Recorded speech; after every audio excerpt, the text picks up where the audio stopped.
Para pakatatandaan mo po yung instruction ng doktor, kung ano yung sinabi nila, susundin natin. Once na na-mistake tayo, nagkakaroon ng problema.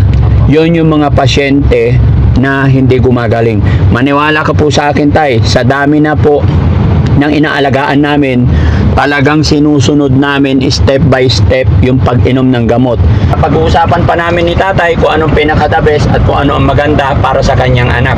Dahil ang problema ni tatay, ayon sa kanya, pumunta daw po yung nanay nung bata sa kanyang bahay at gustong kunin yung bata. So yun mga kababayan, mga kabarangay, tapos na po tayo nag-lunch, diretso na po tayo ng Pangasinan. Pero may mga resita pa binigay sa atin. Medyo mahirap mamili ng gamot sa Pangasinan, medyo kulang-kulang, kaya bago kami tumula, Kuya Rizky, Mercury muna tayo, ha, para sigurado na kumpleto ang gamot. Tara mga kababayan, let's go. Tay, bago tayo dumiretso Pangasinan, bili muna tayo ng gamot, yung resita, bigay mo sa akin para kumpleto lahat, na? Okay. Medyo puyat pagod mga kababayan, kaya pagpasensyaan nyo po kami.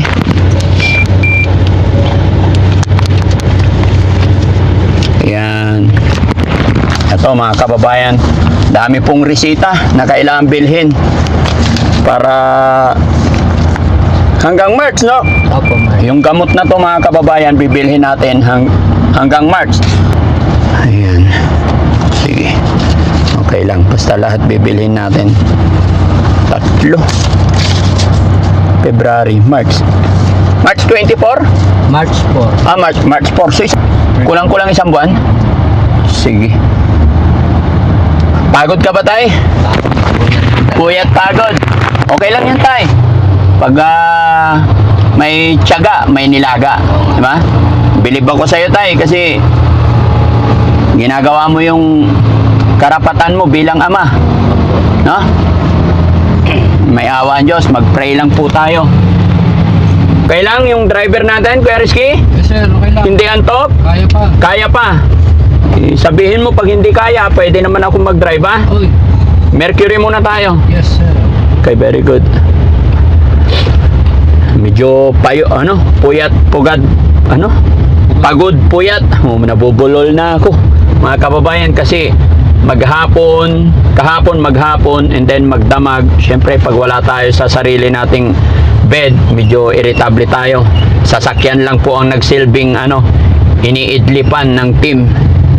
Yan, hindi naman kami pwedeng mag-in kasi nakaantabay kami sa pasyente natin kung anong oras tatawagin.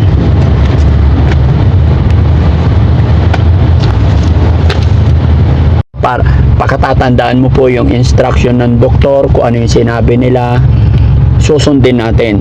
Once na na-mistake tayo, nagkakaroon ng problema. Yun yung mga pasyente na hindi gumagaling. Maniwala ka po sa akin, tay, sa dami na po ng inaalagaan namin, talagang sinusunod namin step by step yung pag-inom ng gamot. Yung mga pasyente na nagsasabi na parang walang epekto yung gamot, parang walang nangyayari, yun yung mga case na napapabayaan nila. Di ba? Opo. Yun. Kaya pasensya ka na, tay. Kailangan talaga bilhin natin lahat kung ano yung sinabi nila. Yun po yung pinaka-importante, mga kababayan. Kaya tutok na tutok po ang Team Daddy Frankie sa pasyente pagdating, especially pag sa gamot na, pag-iinom ng gamot. Dahil walang saysay po yung mga puyat, pagod, gastos kung hindi rin natin mapainom ng gamot sa tamang oras, tamang panahon. Diba? At saka kailangan tayo pilitin na makakain. O, sige, so dyan ka lang, tay. Bibili lang kami. Samahan mo kami sa Moko Sam. Yeah. Dito lang to.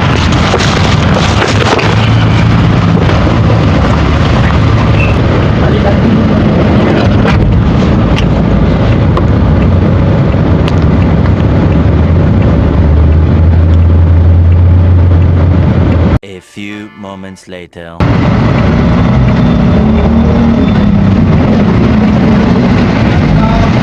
Yup! Ayan na. salamat sa Panginoon kasi nabili na lahat, kompleto na po. At well-trained naman na si tatay, alam mo naman to lahat. Ito lang yung isa. Ito yung isa, tay. Ayan. Yan yung if needed.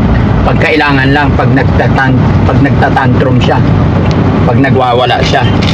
So, ayan mga kababayan, mga kabarangay, maraming salamat.